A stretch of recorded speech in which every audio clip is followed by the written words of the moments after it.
Ever forgotten your own phone number? It happens more often than you think. In this video, I'll show you the quickest way to find your phone number on Samsung phone.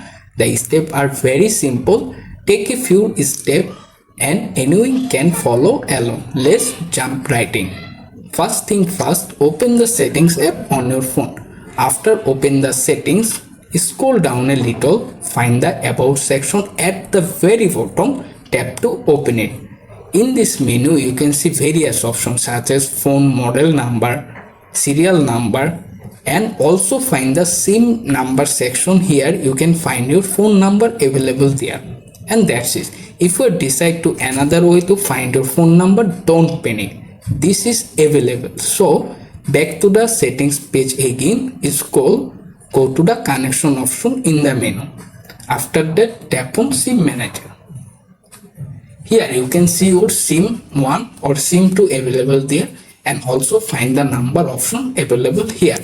And that's it. I hope this guide save you some time. If it helped, please like, subscribe and check out our other Samsung tips. Thanks for watching. Take care. Bye everyone.